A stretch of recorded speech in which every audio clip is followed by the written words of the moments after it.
Então, agora, nós estamos estudando a loucura, mas o Ascan, hoje ele me disse o seguinte, que ele não quer estudar a loucura do ponto de vista patológico, porque isso, a nossa ciência está mais do que habilitada, está mais do que apta para poder estudar, para poder desvendar os meandros, e o que ele acha que falta é a ciência simplesmente se unir, né, a esses novos ensinamentos, a esses conhecimentos.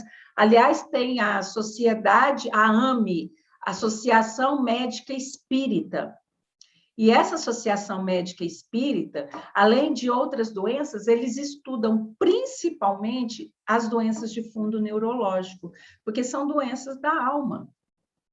A loucura, a esquizofrenia, a depressão, quando ela se manifesta no corpo, né, ela já vem com o DNA, com aquele gene ali pronto para manifestar num determinado momento, mas isso só é possível, só acontece porque no projeto reencarnatório daquela pessoa, isso já está previsto, né? E a gente pode mudar essa situação? Pode. De que forma? Nós podemos mudar essa situação diante de uma educação, principalmente na primeira infância. Aí entra a responsabilidade dos pais. Que fizeste dos filhos que eu te confiei? Que fizeste dos espíritos que eu te confiei como filhos? Porque a primeira infância, ela é primordial, ela é essencial para você imprimir no espírito novas disposições. Então, o espírito eterno, esse espírito milenar, cheio de conhecimento, cheio de informações, cheio de ideias, de erros e acertos, quando ele se prepara para a reencarnação, quando ele se une, né? Tem a sua ligação feita, ali o Fiat Lux, né? No momento em que o espermatozoide penetra o óvulo e acontece o Big Bang. Porque é exatamente idêntico o processo de formação dos universos. Nebadon. Você quer saber? Os cientistas ficam aí buscando nos rincões do universo, mandando telescópios para... Gente, estude a fecundação. É a mesma coisa. Aí você vai entender formação de galáxia, de sistemas solares, de tudo. Então, naquele momento em que o espermatozoide penetrou o óvulo, houve o Fiat Lux, começou o processo de divisão celular. Nesse momento, o espírito já entra num processo de adormecimento. No começo da gravidez, ele tem muito mais tempo livre, com mais consciência. À medida que a gravidez vai aumentando o tempo, o período, ele vai entrando num estado comal, de coma. Como que é esse estado comal? Vai havendo o processo de redução, né? E, ao mesmo tempo, sabe, eu vou explicar direitinho para vocês nunca mais vão esquecer. Meu canal não gosta desse exemplo, mas eu vou dar. Sabe a largata, quando ela entra no casulo? É aquilo lá. O espírito entra no casulo. Ele entra no casulo uterino. E ali ele vai se metamorfosear. Se a largata ficar lá pensando na comida que ela deixou para trás, se ela ficar agitada, porque ela não aguenta ficar quieta, ela não suporta ficar parada, ela não vai se transformar. Então, a largata, ela entra num processo aparente de morte. Ela está lá estável. Se você for lá e bater no casulo, ele não vai se mexer. Ele não vai se defender. Né? Porque ela está num estado comal. Assim é o espírito. O espírito entra num processo comal. Ele está em coma. E ele vai permanecer nesse estado durante toda a primeira infância. É quando os pais podem, sabe, Ctrl+C, Ctrl+V de novas impressões para esse ser. É a oportunidade. Por quê? Porque quando chega na pré-adolescência, e hoje isso é um processo natural da evolução, e diminuindo a infância e diminuindo, né, a adolescência. Então, quando chega com 11 anos, o que acontecia com 14, 15 anos, né, em períodos anteriores, hoje está acontecendo com 11, 12 anos. Aí já é tarde. Por quê? Porque o espírito despertou. Ele não se lembra de quem ele é, mas ele sabe o que ele é. Ele não se lembra quem ele foi, que nome ele teve, onde ele morou, mas ele sabe quem ele é. Ele conhece as suas habilidades, conhece as suas atitudes, seus defeitos, né? Então, ele entra num processo de rebeldia, ele não aceita mais a autoridade, porque muitas vezes ele se reconhece superior aos pais, e aí entra um conflito, né? Essas coisas assim. Mas o que acontece? Tudo isso é um processo necessário para evitar a loucura, né? Porque qual é a razão de estarem aqui na Terra? Vocês já pararam para pensar? Porque vocês perguntam muito assim: qual é a minha missão? Isso é o que vocês perguntam. Mas vocês já se perguntaram assim: por que eu estou na Terra? Ah, porque eu não sou uma boa pessoa e aqui é um planeta de provas e expiações. Bom, existem infinitos planetas de provas e expiações. Sinto muito, mas a Terra é umzinho. Tem muitos mundos evoluídos e tem muitos mundos que estão em processo de evolução. Por que eu estou na Terra? Essa é a pergunta que nós temos que nos fazer. Primeiro, eu estou na Terra porque aqui é um mundo de provas e expiações. E se eu estou aqui, eu tenho provas pelas quais passar. E aí eu tenho que entender que prova não é castigo. Oi? Prova não é castigo. Prova, a própria palavra já fala. É uma oportunidade de você avançar um estágio. Não é isso que vocês fazem nas universidades e nas academias de vocês? Para vocês passarem para o próximo estágio, vocês não têm que se submeter a avaliações, a provas daquilo que vocês já aprenderam. A diferença da academia com a vida é que na academia vocês aprenderam na teoria e agora precisa passar pela prova, pela avaliação, para galgar a oportunidade de um novo estágio. E aqui, na vida, vocês não aprendem na teoria.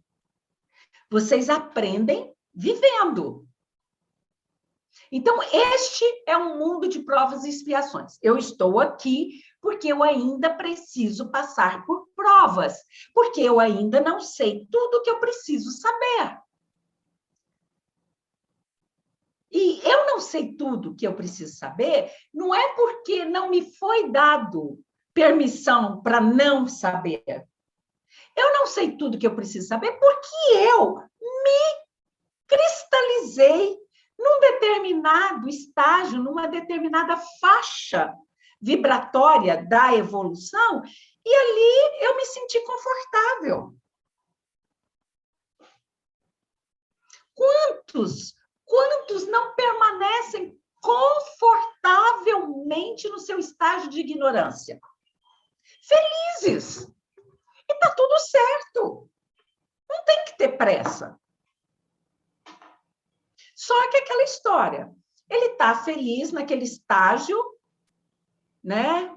Que ele permanece de ignorância, de fechado para as grandes verdades, enclausurado ali no materialismo, e aí ele vai ter que ir para um outro planeta que vai estar nessa faixa, porque aqui está. Vocês já sentiram que a energia é outra nesse planeta. Vocês já sentiram isso. Vocês passaram por uma pressão. Agora nós estamos até num período de tranquilidade. Sem tantos raios gamas emitidos do Sol central, está um pouco mais tranquilo. Então, vocês estão sentindo o corpo um pouco mais leve, estão dormindo um pouco melhor, mas a turbulência, né, muito grande. Então, vocês estão aqui porque tem que passar por provas, tem que aprender, angariar conhecimento. Conhecimento não é informação. Informação se torna conhecimento quando eu quero. Então, você lê 10 jornais, assistir 5 jornais, acompanhar tudo que está acontecendo no mundo, meu amigo, sinto muito, você está no processo obsessivo, você está com sintomas de loucura. Porque não é isso que te torna mais inteligente, que te torna mais sábio, que te torna mais culto. Não é.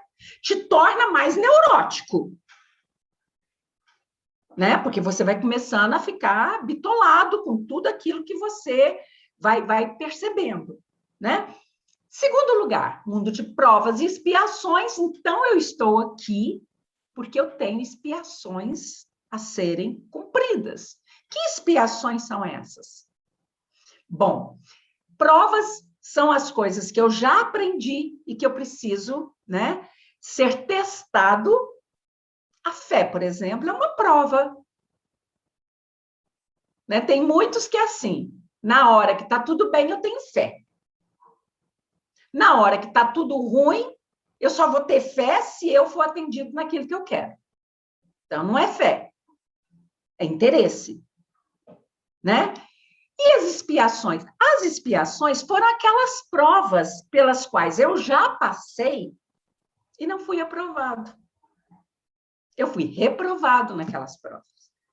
Então, um exemplo, a pessoa ela roubou muito numa vida e tal, e agora ela é colocada num ambiente em que, por exemplo, ela vai trabalhar com dinheiro, com muito dinheiro vai passar pela mão dela. Mas ela está vindo de uma vida paralela, de uma vida passada, em que ela teve esse problema muito acentuado. Ela passou um tempo na erraticidade, fez 1000 cursos na erraticidade, aprendeu muita coisa com os luminares da erraticidade. Olha, eu estou pronto. Agora eu resisto a qualquer tentação de dinheiro, de roubo. Perfeito. Então, você vai reencarnar, você vai estudar, você vai ser um economista e você vai cuidar do dinheiro de uma empresa. Todo o dinheiro da empresa vai ficar nas suas mãos. Tá bom? Tá bom. Aí você não é aprovado. Gente, a empresa lida com milhões e milhões e milhões. O que é 50 mil reais para essa empresa? O que é isso? E aí você fala assim, eu não estou roubando de ninguém. Isso não vai fazer falta para a empresa. A gente começa com essas desculpas. Porque a gente tem sempre desculpa para tudo. Para tudo. A gente se justifica em tudo. Por quê? Porque a gente não quer se fazer uma autoanálise. Né? Então, você faliu. Você faliu na sua prova. Aí, se você falha na sua prova, você tem que expiar essa falha. Ou seja, você vai renascer novamente, você vai passar pelo processo novamente, até que aquilo seja resolvido. E isso pode se repetir indefinidamente. Isso é um looping. Né? Pode se repetir. Então, o melhor é sair fora disso. Você não ficar naquela roda viva, né? Melhor ficar isso. Bom, então eu estou na Terra porque é um planeta de provas, é um planeta de expiações. Mas aqui também é um planeta hospital. Então eu sou enfermo. Eu preciso de tratamento em diversas áreas. E a gente, todos que estão aqui agora nessa sala, nós todos somos pessoas normais. Nós somos pessoas tranquilas, somos pessoas inteiras. Nós trabalhamos, nós vocês, né? Nós trabalhamos, nós pagamos nossos débitos, nós somos pessoas, cidadãos honestos, nós cumprimos com os nossos deveres familiares. Por que eu sou doente? E pior, doente da cabeça, na maioria das vezes. E por que eu sou doente? Né? Porque existem coisas que vocês falam todos os dias na doutrina dos espíritos e que vocês não se atêm, que essas coisas vocês têm que falar para vocês. Não é discurso para os outros, não. Sabe? Orador espírita, que as oradoras, assim, falsa modéstia, sabe? Olha, gente, eu estou aqui porque eu preciso aprender, mas não aprendi nada.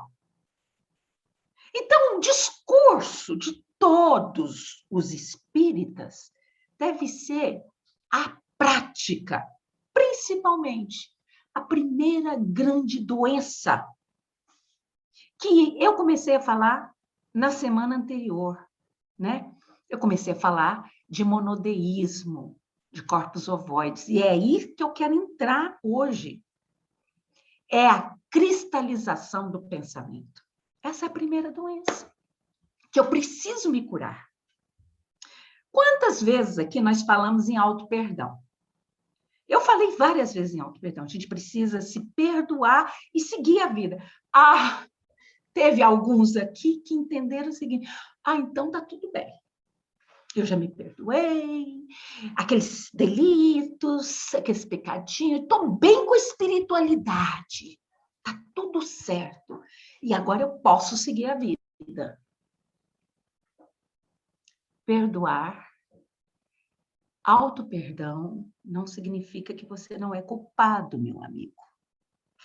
Não significa que você não tenha que expiar, que provar.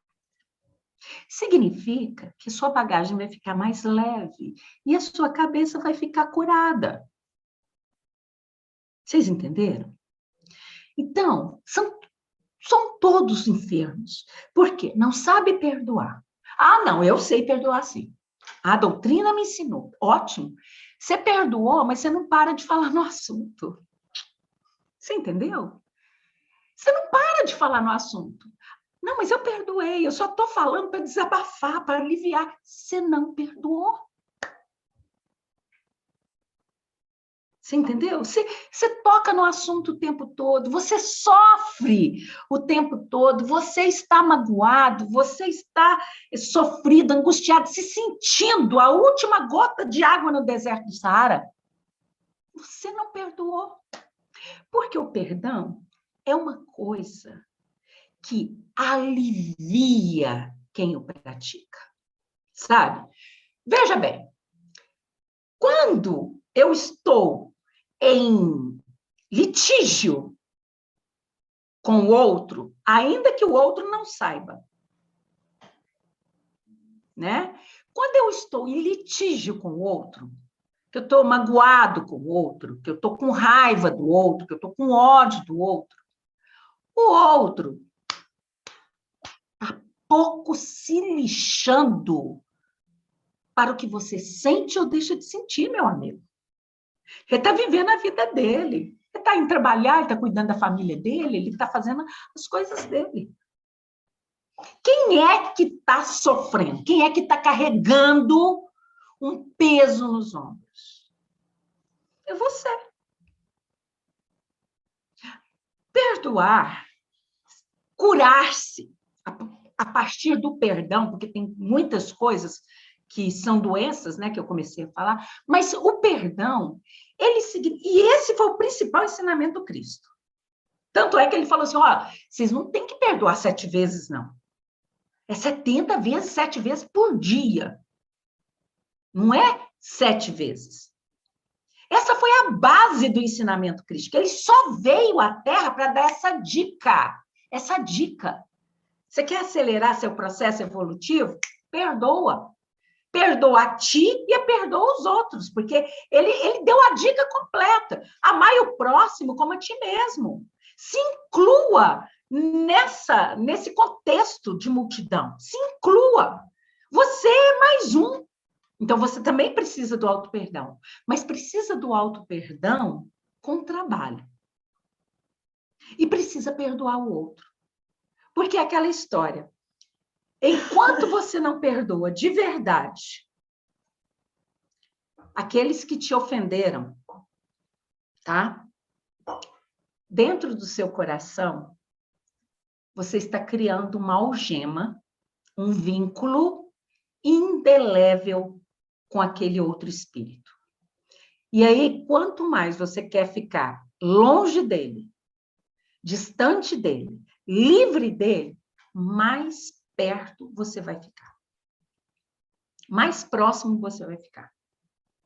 Então, no Evangelho segundo o Espiritismo, no Advento do Espírito da Verdade e em outras partes está escrito lá que Deus jamais separa almas afins pelo amor e pela dor. Então, dentro da sua casa, na sua família, tem lá pai, mãe, os filhos, os irmãos, e aí depois vem os genros, as noras, os netos, os agregados, os cunhados, e tudo aquilo faz parte de um contexto que estão reunidos, né? Afetos e desafetos. E isso permanece por muito tempo. Às vezes, a pessoa desencarna, né? Com um sentimento de mágoa muito grande, ela nem consegue reconhecer que aquilo necessita de perdão, porque ela acha que é só uma tristeza. Eu estou muito triste porque a pessoa que eu gostava muito me magoou, me traiu, né? Uma pessoa que eu tinha muita consideração, ela me deu uma apunhalada pelas costas. Eu estou muito triste.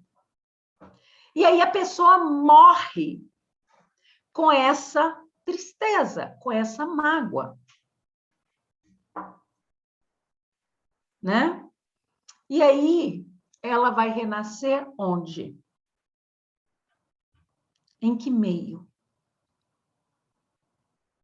Exatamente no meio que proporcionou aquela situação. Né? Então, de repente, ela renasce, cresce, é educado na doutrina espírita ou em qualquer outra religião que forme uma boa consciência. Lá no futuro ela se casa, a pessoa engravida, e aí recebe nos braços aquele bebê rosado, indefeso, com aqueles olhares, né, de criança, aquele olhar maravilhoso para você, você se enche de amor, e é claro, né, pela sabedoria divina, você não enxerga naquele bebê aquele que te deu tanta mágoa, que te causou tanta tristeza. E ali vocês estão reunidos como pais e filhos para poder recomeçar. E será que isso vai dar certo? Em alguns casos, sim, né? É o que eu falei da primeira infância, que é a oportunidade do amor. Em outros casos, não. E quando são casos graves, nem há essa reunião. Se fosse possível essa reunião nos casos graves, Hitler estaria aqui, reencarnando. Para levar o quê? Chibatada das suas vítimas. Mas quantas são as vítimas de Hitler? Então, às vezes, o espírito precisa afastar daquele meio, ir para um meio neutro, Sabe, peixe fora d'água? Eu me sinto peixe fora d'água nessa casa, nessa família. É isso. Por quê? Porque é a oportunidade dele refazer-se, fortalecer-se, restaurar as suas forças. E o perdão, vocês confundem perdão com... Por isso que vocês têm tanto orgulho e não gostam de pedir perdão. Porque vocês acham que pedir perdão ou que perdoar, que você tem que ir lá no indivíduo, né? E o indivíduo nem quer ver a sua cara. E que você tem que ir lá, bater na porta dele e falar, olha, eu vim aqui para te dizer que você pisou na bola comigo, mas eu estou te perdoando. Ele nem se tocou que pisou na bola com você. Porque é a natureza dele. Sabe a história do escorpião, que já foi contada aqui várias vezes? A natureza dele é de envenenar. Então, ele não enxerga ainda nada. Fora disso, para ele, o normal é agir como ele age. Então, você não tem que bater na porta dele, ir lá e pedir perdão para ele. Olha, ou você ir lá e falar assim, eu te perdoo. Não, é no seu coração. É no seu coração. É tirar ele do seu coração. Porque ele está lá, abrigado, junto com as pessoas que você ama. Com as pessoas que você quer bem. Então, você não pode deixar ele lá, ele pode envenenar essas pessoas. Porque, às vezes, um único envenena todo o grupo. Então, é preferível tirar esse um, né, do contexto do que todos os outros serem contaminados. Então, tira ele do seu coração. Deixa só os que você ama. O perdão não interessa para ninguém, a não ser você. Você não tem que externalizar. Você não tem que ir na praça pública e dizer, olha, de agora em diante, todos aqueles que eu ofendi estão perdoados. O que me ofenderam, né, estão perdoados. E os que eu ofendi, eu peço perdão. Você não tem que fazer isso. Você tem que viajar para dentro. Fazer uma autoanálise. E você consegue isso de uma forma materializada. Vocês precisam materializar o espírito de vocês. De que forma? Escreva. Escreva. Né? Coloque num caderno tudo que vocês... Vai o máximo, vai lá na sua infância, na sua adolescência. Meu pai me falou uma coisa quando eu tinha 7 anos que eu nunca mais esqueci, que eu fiquei triste, sua criança interior ofendida. Escreve isso no caderno, escreve tudo, tudo, materializa o seu sentimento, porque aí fica mais fácil de você visualizar e de você trabalhar isso. Né? De você começar aquilo que nós já falamos aqui, o Hans falou uma vez, de você se imaginar numa sala deserta, uma sala sem ninguém, você está sentado numa cadeira e você colocar o outro na cadeira de frente para você. E você começar a olhar para o outro e ver que distância que ele pode ficar. Porque a gente não consegue fazer isso tudo de uma vez. Você não consegue. Uma pessoa que te tirou a vida, ou que tirou a vida de um ente querido seu, como é que você vai trabalhar isso de uma única vez? Ele vai ficar na cadeira bem longe. E todos os dias você vai trabalhando isso um pouquinho. Isso vai ser bom para ele? Não. Por quê? Porque a culpa está nele. Porque o momento da consciência dele é aquele. O livre-arbítrio dele é aquele. O problema é dele. O seu problema é dar prosseguimento no seu caminho. É quebrar esses grilhões que te prendem ainda a um mundo de pensamentos fixos, cristalizados. Aí você está aqui muito bem, tá? e é espírita, conhece a doutrina, lê o Evangelho todos os dias, conhece todas as perguntas do Livro dos Espíritos de cor, vários livros do irmão Francisco de cor, você conhece a doutrina de Allan Kardec de trás para frente, e você desencarna cheio de mágoas. Ou seja, qual foi o proveito que você tirou dessa encarnação? Por quê? Você leu muito, mas você não praticou. Entendeu a diferença? Né? Você sai lá da Inquisição, né? Como carcereiro, como a polícia do Vaticano, como o clero todo, como os bispos, cardeais, tudo aquilo envolvido. Agora nós vamos reencarnar do lado da bruxaria, na doutrina espírita. Todos reencarnados na doutrina espírita. Todos, né? Tá todo mundo aí reencarnado. Então, agora vamos aprender com os espíritos sobre as verdades imorredoras do perdão, do não julgamento, da resistência à tentação, né? Porque você resiste? Você está pronto para resistir àquela tentação gostosa, agradável, um monte de dinheiro na sua mão que você pode facilmente manipular? Ah, eu estou pegando emprestado. Um dia eu devolvo. Isso não é roubo. Mas você falou para alguém que você está pegando emprestado?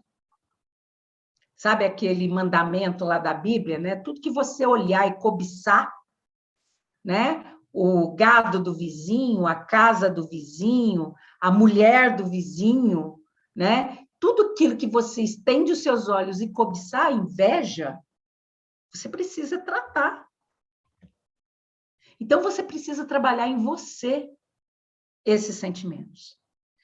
E aí, por que eu estou na Terra? Provas, expiações e curar. Curar de quê? De enfermidades como não perdão, a não inveja, né?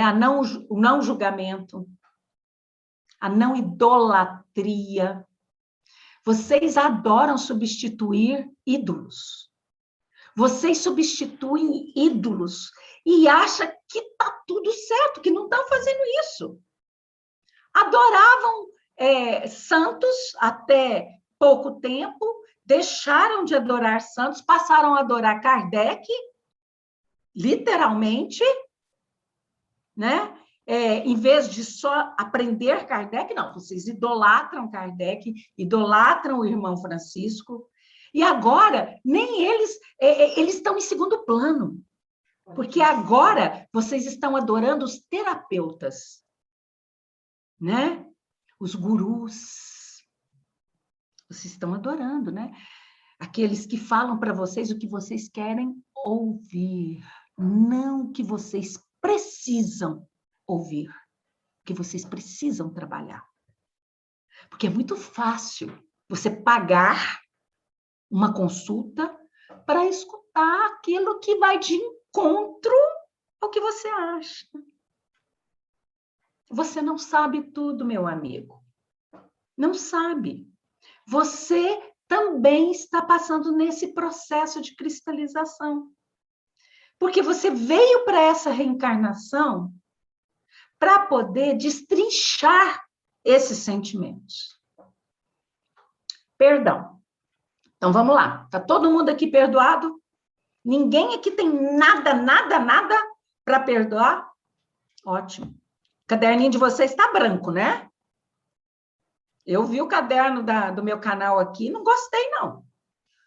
Não gostei nada. Né? Então, o caderninho aqui não está branco.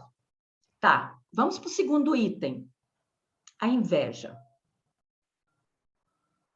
Vocês agora substituíram a palavra inveja pela palavra admiração. Né? Que coisa boa que está acontecendo. Ah, você vai comprar um carro novo? Ai, que coisa boa, irmão. Eu estou tão feliz por você. Ó, isso aqui, ó, fica roxo. Porque você esconde de você que você está sentindo inveja. Isso não pode, você tem que trabalhar isso. Você fala, eu estou sentindo inveja do fulano. O quê? Para! Ele trabalhou para aquilo. Ah, aliás, outra coisa, né? Porque você fala assim, onde que será que está arrumando dinheiro, né? Sabe? Isso não é problema seu, meu amigo. Cuida da sua vida. Porque a sua vida está cheia de coisas para você resolver. Então, você tem que escreve no caderninho, sentir inveja do fulano, porque o fulano comprou um carro, porque o fulano viajou, porque o fulano arrumou um bom marido. Olha aí. Escreve no seu caderninho. A inveja precisa ser trabalhada, porque inveja e cobiça é a mesma coisa.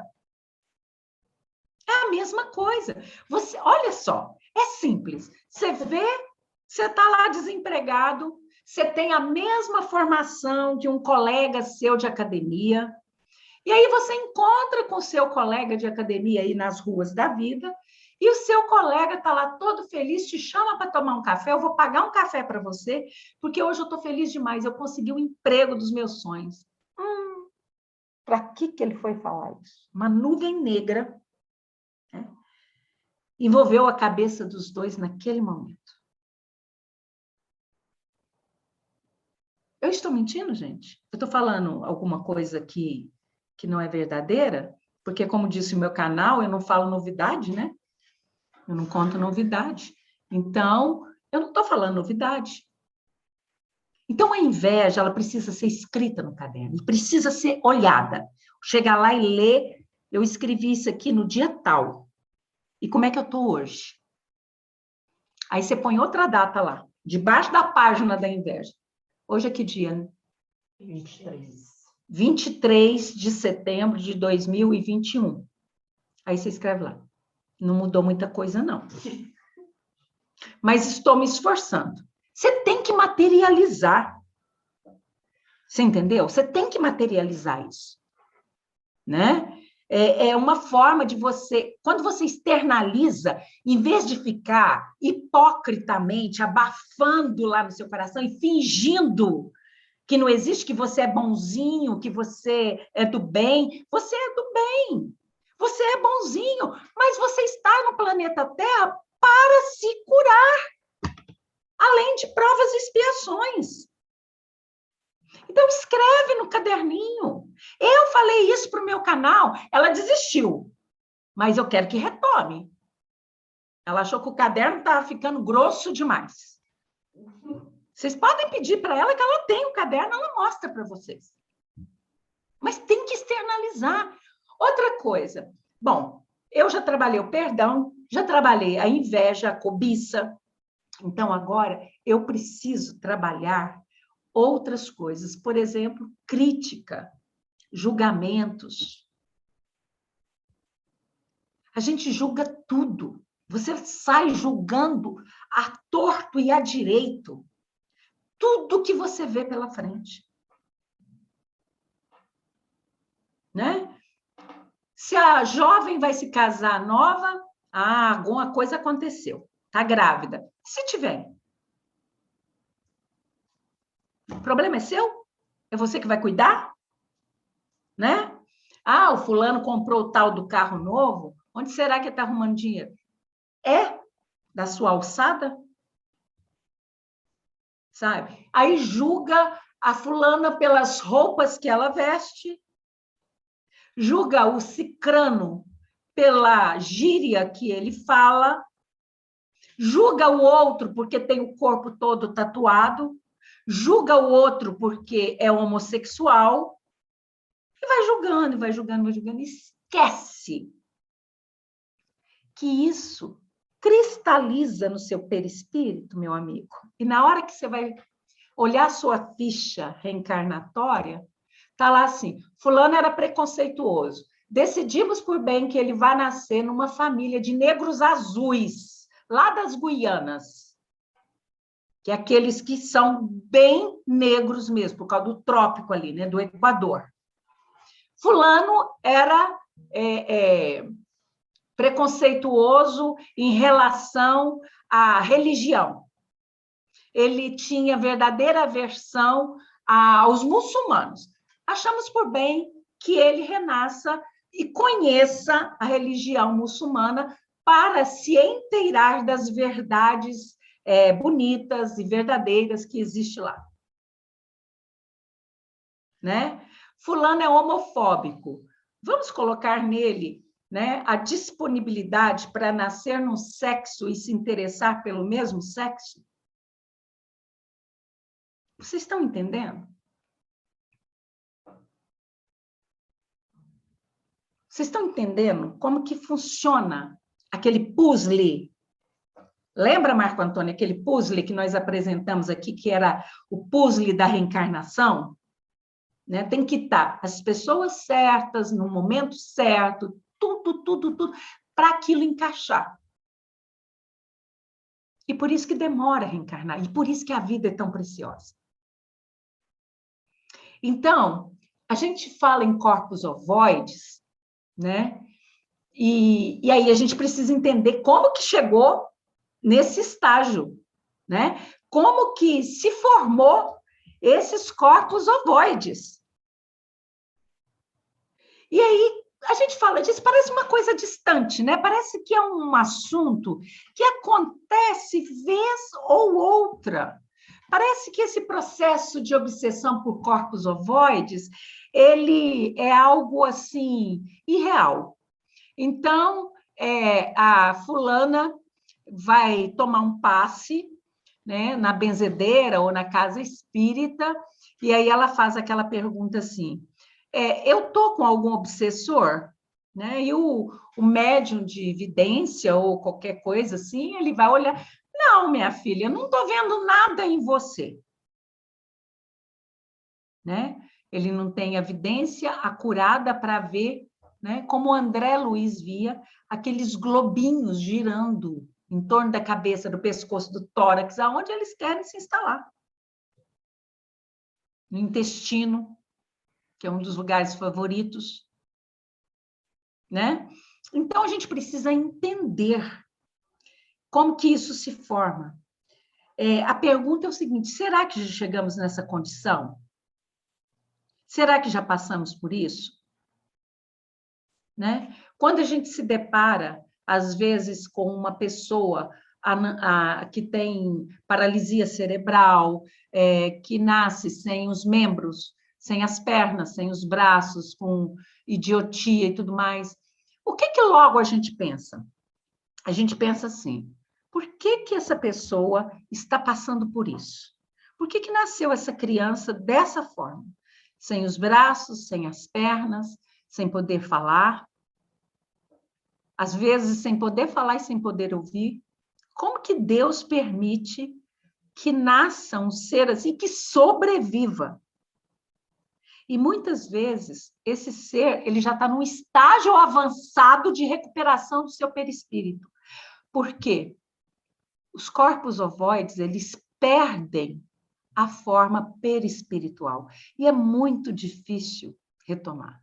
Aí, por prova dos pais, por exemplo, uma mãe que abortou muito, ela pode ter por prova, numa outra existência, gravidezes que não se completam, ou que completam, que nascem bebês anencéfalos, sem cérebro, deformados. Né? Por quê? Para a mãe, é uma expiação. Para o bebê, é uma bênção. Vocês entenderam? Porque ele está tendo a oportunidade de começar de novo, né, a se ajustar na forma perispiritual que é transmitida pelo DNA. Mas que ele não conseguia, não consegue. Até chegar nessa fase que ele está nascendo sem braço, sem perna, está maravilhoso para ele. Para ele é uma bênção. Né? Então, assim, o objetivo de trazermos, né, essa introdução é para a gente entender que qualquer um dada a gravidade da cristalização mental que ele carrega, ele pode ficar tão fixado naquela ideia e não sair dela mais, que ele para no tempo, para no espaço e ele perde sua forma. O pior disso tudo é o seguinte: muitas pessoas acham que os corpos ovoides, eles são livres para se acoplarem em quem eles quiserem, em quem manifesta os mesmos tipos de pensamento que ele.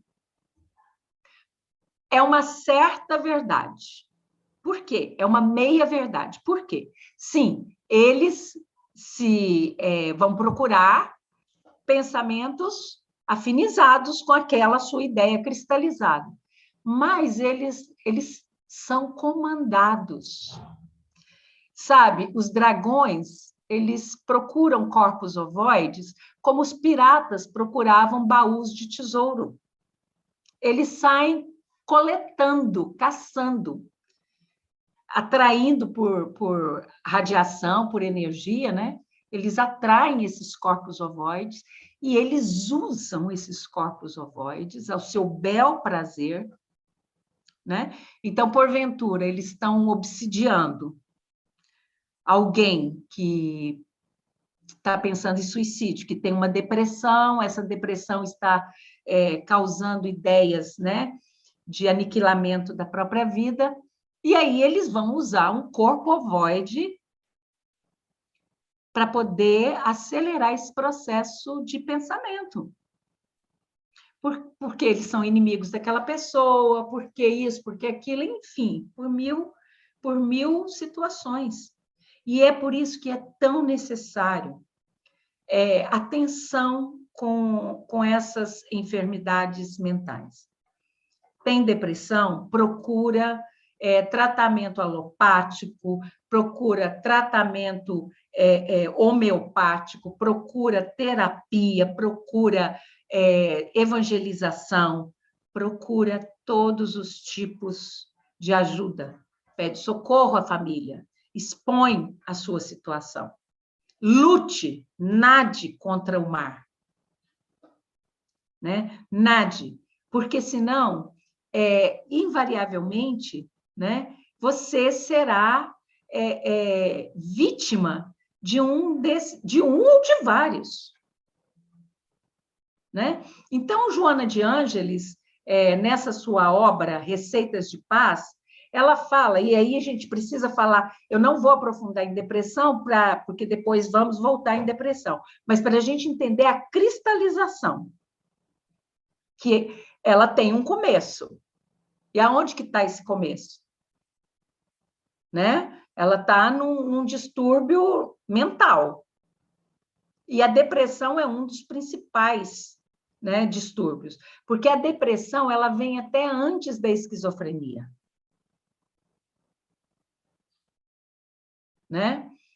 Num segundo momento, o depressivo, ao renascer, ele vem com aquela ideia fixa da depressão, de que ninguém me ama, de que ninguém gosta de mim.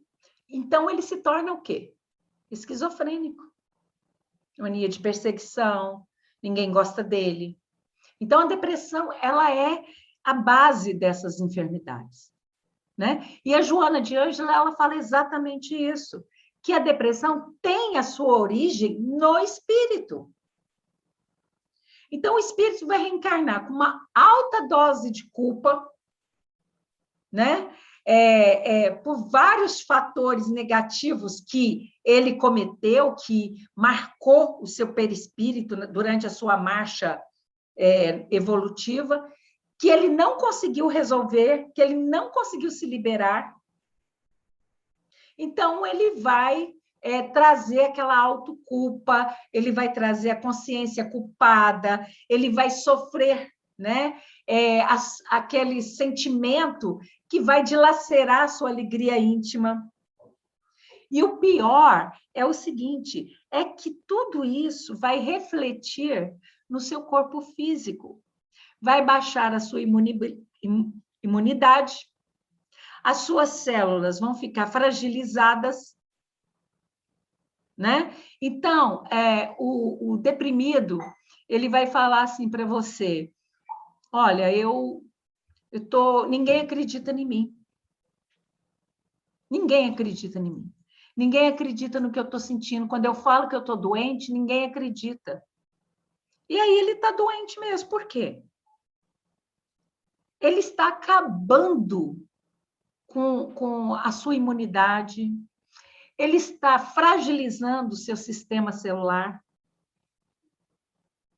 Então, ele vai ficar suscetível à doença.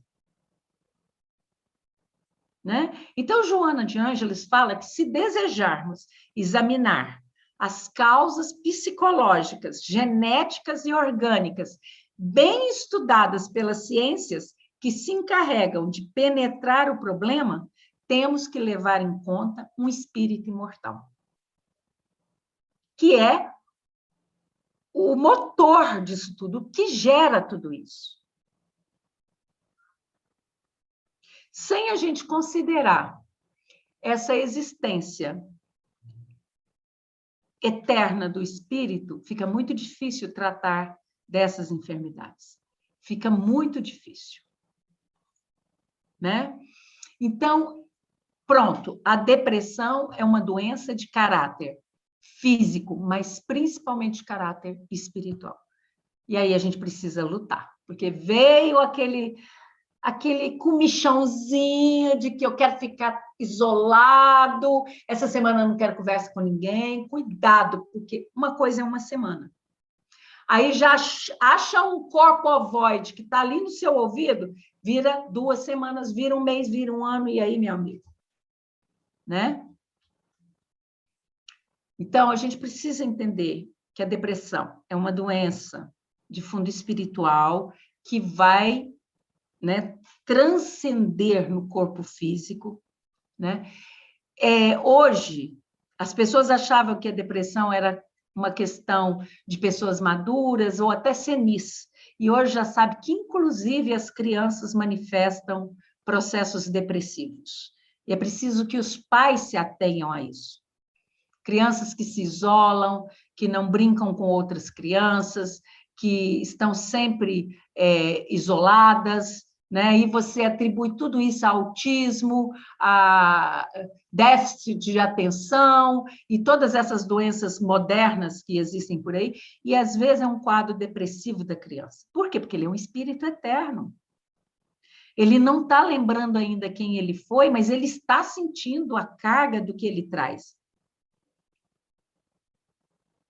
Né? Então, às vezes, a pessoa está com a autoestima baixa, sem autoconfiança, desanimada, desinteressada, não tem prazer em nada do que ela faz, acha que ninguém se interessa por ela, que ela é feia, que ela é pouco atrativa, que ela não tem beleza.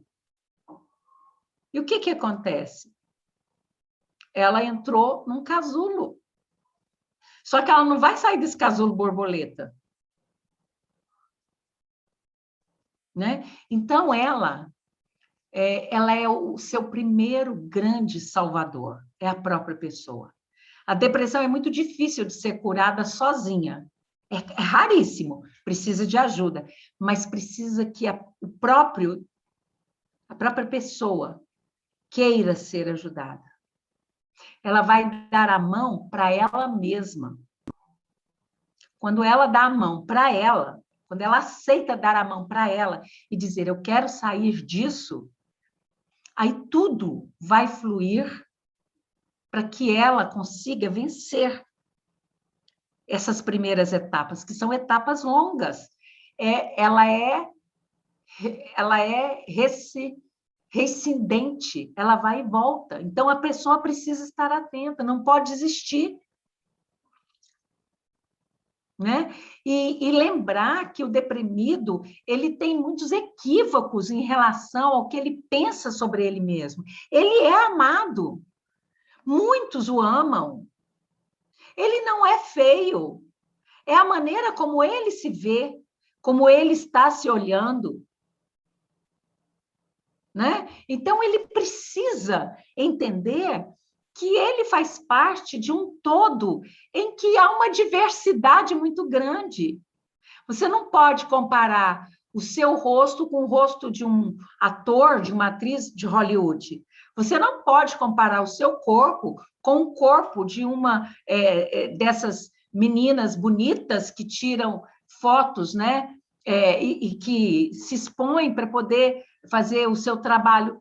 Você é você, com seus defeitos, com as suas qualidades, né? Uma das primeiras coisas que eu conversei muito com o meu canal, quando nós começamos a estreitar os nossos laços lá em 2017, foi o seguinte: foi para de pintar esse cabelo, porque essa substância química ela vai calcificar ainda mais a sua pineal e vai dificultar a nossa comunicação.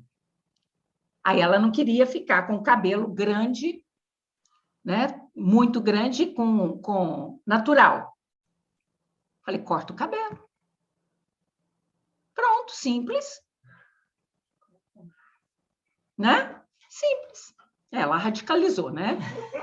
Então para entender que a depressão ela já vem com um fator genético muito forte, a ciência tem medicamentos para poder ajudar nesse tratamento, a terapia é essencial, terapia de grupo, terapia ocupacional, a própria terapia individual é importantíssimo, mas se junto com isso não tiver esse tratamento aqui, ó, de evangelização, de estudo, de doutrinação, você não vai se livrar definitivamente dessa enfermidade. Por quê? Porque a verdadeira prevenção está no autoconhecimento, no amor a si mesmo. E depois que você tiver muito amor por você, se cuidar, se olhar no espelho e dizer, eu sou uma pessoa bacana, eu sou uma pessoa apresentável. Aí você tem condição também de dar amor para o próximo, porque como que você vai dar amor para os seus filhos, para os seus companheiros, para a sua família, se você não está tendo esse amor por você? Como é que você pode dizer que ama o outro se você não está se amando? Então, é preciso que tenha consciência de que os seres humanos são como são, cada um. E não como a gente gostaria que eles fossem, ou como eu gostaria de ser. Né? Então, a gente só vai conseguir entender o outro quando a gente começa a se entender, a se aceitar, a lidar com as nossas fraquezas, com as nossas imperfeições, com a nossa insatisfação. Então, aqui no grupo, todo mundo tem inveja. Aqui no grupo, muitos praticaram ou ainda praticam adultério. Aqui no grupo, muitos ainda não perdoam. Aqui no grupo, muitos ainda dão calote. Aqui no grupo, muitos ainda têm muitos defeitos. E está tudo certo. Porque estão aqui no grupo para quê? Para se fortalecer. Para se ajudar. Isso que é a essência. Isso que é a luz. E é por isso que vocês precisam do caderninho. Escrever no caderninho. E olhar no caderninho. Isso chama-se autobiografia. Você escreve as coisas boas e escreve também aquilo que ainda te incomoda. Você precisa passar por você. Não adianta você querer ajudar o outro. Não adianta você querer transformar o outro. Não adianta você querer tirar o outro do buraco. Se você mesmo não se ajuda, se você mesmo não se dá a mão, se você mesmo não quer sair do buraco, não precisa ter vergonha de você ser imperfeito. Quem aqui é perfeito, que atire a primeira pedra. Pode atirar. Ninguém é perfeito e não precisa ter vergonha disso. Mas é quando nós reconhecemos a nossa imperfeição, os nossos limites, as nossas fraquezas, nós estamos dando passo em direção à evolução, ao conserto. Por quê? Porque eu estou passando por mim. Eu ficar escondido dentro de mim, fingindo que está tudo bem, eu não me curo. A função desse grupo aqui, eu falo isso, acho que toda semana, a função desse grupo aqui é a autocura. Eu falo o que para vocês? Que eu estou aqui para ensinar vocês a andarem com seus próprios pés, com as suas próprias pernas, a serem autossuficientes. Não é isso que eu falo para vocês? A serem autossuficientes, a saberem, a pensar, refletir, analisar, tomar decisões. Eu estou aqui para ajudar, mas vocês precisam passar por vocês. E quando a gente passa por nós e fala assim, poxa, eu hoje não sou mais capaz de roubar. Eu hoje já não sou mais capaz de ofender nem por pensamento uma pessoa. Eu deixo ela seguir.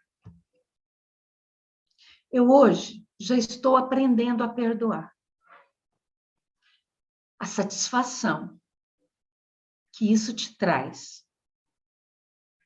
Você olhar no caderninho e ir riscando. A satisfação que isso te traz é enorme. E eu tenho uma boa notícia para vocês. Quando você libera o outro pelo perdão, quando você libera ele da mágoa que você sente por ele, da raiva que você sentiu por ele, quando você libera ele, eu tenho uma ótima notícia para você. Você não tem necessidade de reencarnar ao lado dele. Ele não precisa ser seu filho. Por quê? Porque você, olha a palavra que eu usei, você o liberou. Agora, ele é que tem um problema. E ele pode resolver esse problema dele com outras pessoas que estão numa situação idêntica dele e que precisam, uns precisam espiar, outros precisam ser provados. Mas você está livre. Olha que coisa maravilhosa de você olhar para quem te magoou, para quem te violentou, para quem te feriu, para quem te fez um mal muito grande, você olhar para ele, dizer para ele, meu irmão, você está livre. Eu vou seguir o meu caminho, porque eu me libertei de você. Eu me libertei daquela corrente que nos prendia. Você não precisa reencarnar com ele. Mas, se esse perdão não é verdadeiro, e Deus sabe tudo, ele é onisciente, não tem como esconder dele, ele vai dar um jeito de avisar para Jesus, que vai avisar para o mensageiro dele, que vai avisar para o grupo lá reencarnacionista, ó, ele não perdoa não, viu? Pode pôr aí na ficha dele que ele tem que acertar lá com o outro. Olha que coisa boa. A gente deixar dentro de nós só os afetos. Não é bom isso? Se seguir sem desafeto? Se seguir leve? Né? Isso é muito bom. Porque a raiva, né, o ódio, ela surge, ela nasce, né, da força bruta do homem pré-histórico. Né? Ele se dispõe a matar um búfalo, não consegue, o outro vai e mata o búfalo e ganha a lança de líder, né? E ali começa aquela animosidade, porque é o que ele conseguia sentir, animosidade. Começa aquela animosidade, né, de um com o outro, e ali surge competição, competitividade, surge disputa, surge rivalidade, e aí pronto. Aí está feita a coisa. né? Então, livre-se dessa bagagem desnecessária. Aí, quando você livra, e que só tem coisas boas dentro de você, você vai descobrir que, além dessas pessoas que você ama, que são pessoas de várias existências, Deus também estará dentro de você. Deus também, você vai sentir Deus dentro de você. Por quê? Porque Deus é amor. E Deus sendo amor, não há espaço para raiva. Mas onde tem raiva? Onde tem raiva? Aquele vento. Onde tem raiva, onde tem mágoa, onde tem ressentimento, não tem espaço para Deus ocupar. Vocês são capazes de entender isso? Deus é amor puro. Deus é luz. Onde tem escuridão, onde tem trevas, onde tem raiva, não há espaço para Deus ocupar. E por isso que a gente fala tanto, brilha a sua luz, deixa a sua luz brilhar. Ainda que você seja como uma vela, uma luz pequenininha, ainda que você se consuma enquanto ilumine. Mas lembra das palavras de Jesus, que te importa a ti? Siga-me. Que te importa a ti? Que te importa os seus prazeres? Que te importa as suas paixões? Porque são paixões. Segue o que é certo. Segue o que você sabe que é a luz. Segue o que você sabe que é o caminho correto. Porque a gente pode se dar uma hora de prazer e uma vida inteira de desterro com uma cristalização que vai nos render um corpo ovoide. E aí são séculos, séculos, milênios para você desfazer isso. Siga a luz. Né? Abra-te ao amor verdadeiro. Vocês têm medo de que não haja tempo para viver um grande amor nessa existência. E vocês estão vivendo um grande amor. Já pensou vocês olharem um para o outro, né? Os solteiros aqui do grupo, se unirem, vocês podem formar um grupo dos solteiros da fraternidade. Né? Montem um grupo aí, solteiros da fraternidade Estrela Guia. Sabe, olhem-se uns para os outros e vocês vão pensar, gente, de repente vocês estão diante do amor da vida de vocês na forma de um amigo, na forma de uma pessoa querida que está dividindo com vocês experiências. Para que tem que ser esposa? Para que tem que ser marido, gente? Sabe, esse sofrimento, porque eu estou sozinho, porque se dedica à essência. Ai, Mateus, buscai o reino de Deus em primeiro lugar, e todas as outras coisas vos serão dadas por acréscimo. O que é o reino de Deus? Não é Bíblia, não. Sabe? É esse autoconhecimento. O reino de Deus é você. Você é o reino de Deus. Você é o paraíso. E você vive um inferno desnecessário. Você deixa a sua paz ser abalada por situações externas. Quando, na verdade, a sua paz depende de você. Está tudo ruindo à sua volta. Eu estou em paz. Eu estou sentindo compaixão, porque está tudo ruindo à minha volta. Eu estou ajudando no que é possível a tudo que está ruindo à minha volta. Eu estou colaborando da forma como eu posso com o que está ruindo à minha volta. Mas eu estou em paz.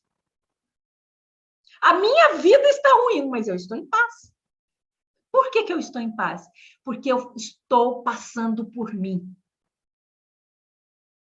Eu estou aberto ao amor. E quando eu estou aberto ao amor, eu combato as ocorrências depressivas, as tentações, as obsessões.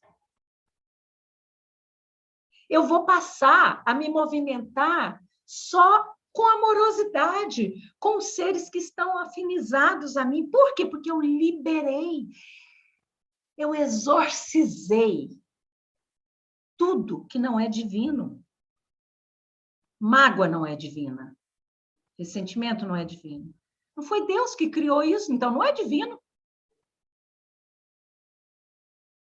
Então, quando vem aqueles pensamentos, porque vem, os pensamentos, é normais que eles venham.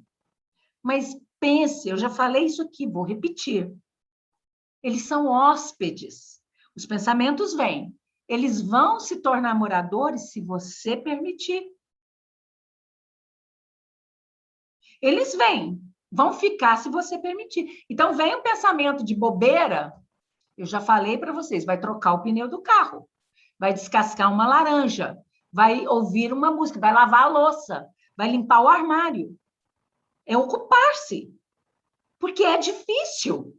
Eu não estou falando que é fácil, mas nós já não estamos aqui, então já estamos com meio caminho andado.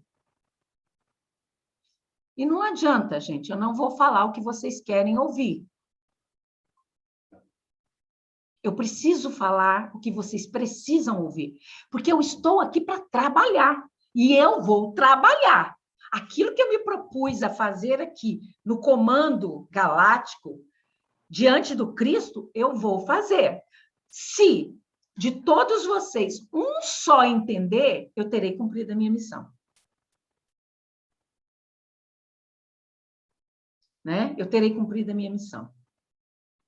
Então, é eu trabalhar o meu pensamento, é eu perdoar, é eu materializar as minhas fraquezas. E eu não preciso entrar em depressão porque eu tenho muitos defeitos, porque todos têm. E outra coisa, esqueça o passado. Você não era a mesma pessoa. Mas eu abortei há 5 anos atrás. Mas hoje você não é mais capaz de abortar. Esqueça o passado. Você não está sem culpa, mas se perdoe e faça alguma coisa pela infância desvalida. Apadrinhe uma criança órfã, uma criança numa creche. Apadrinhar no sentido de ficar atenta às necessidades daquela criança. Você não precisa pôr essa criança dentro da sua casa. Tem tantas formas de fazer isso, né? Ah, eu cometi adultério, eu roubei, mas hoje você não faz mais isso. Se você ficar vivendo o momento atual em função do que você fez lá atrás, você vai perder instantes preciosos, tá? Do momento presente, porque você está vinculado ao passado. E o passado, ele é só referência, eu já cansei de falar isso aqui. À medida que você vai resolvendo essas fraquezas, ele vai se anulando. Eu já falei isso aqui para vocês. Né? Então, tudo isso explica, né, esses corpos ovoides. E esses corpos ovoides são uma das grandes causas da loucura. Né? E o Bezerra de Menezes, nessa obra dele, Sob o Novo Prisma, ele fala, né, que a loucura é também a ação fluídica de espíritos inimigos sobre a alma ou espírito do encarnado. Olha aí, ação fluídica.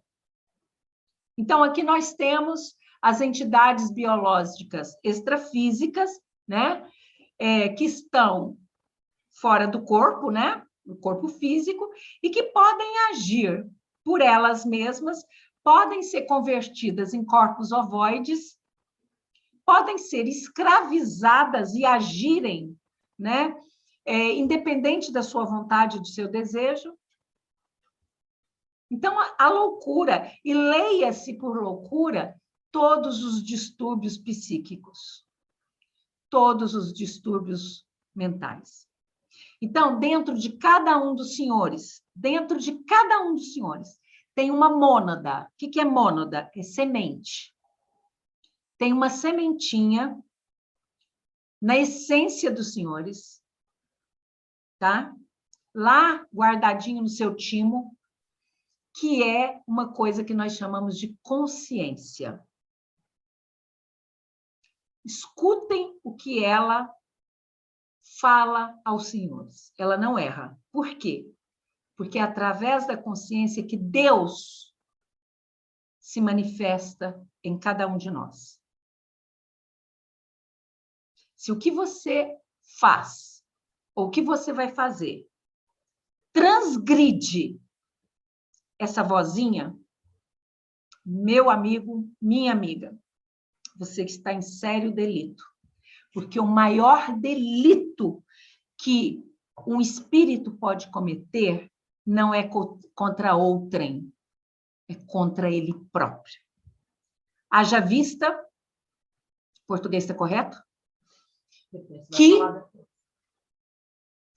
haja vista que o maior crime contra as leis de Deus é o aniquilamento ou o autoaniquilamento, o suicídio. Então, ouça essa voz, né? Ouça essa voz.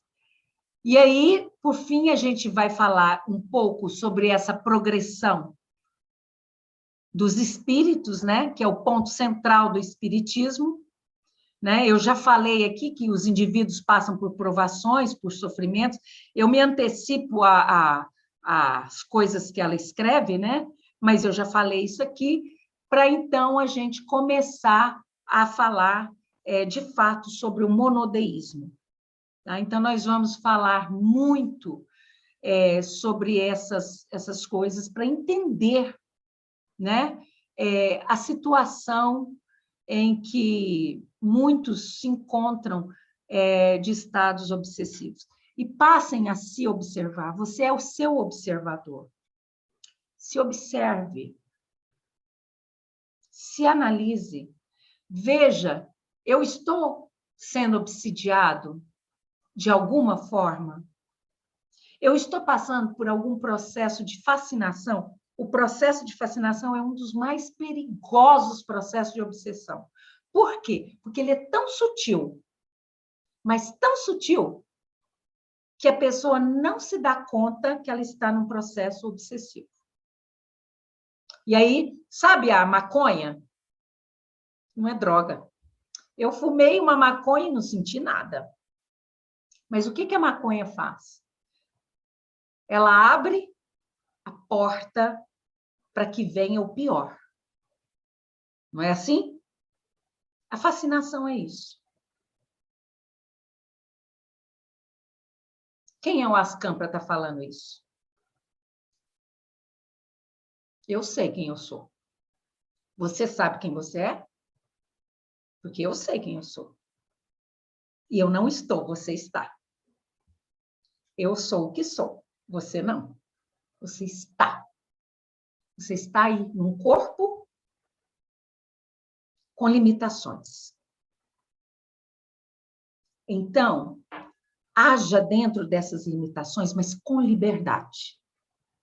E essa liberdade você só pode ter se a sua consciência estiver em paz. Essa é a grande dica. Falei isso tudo hoje para chegar nesse ponto.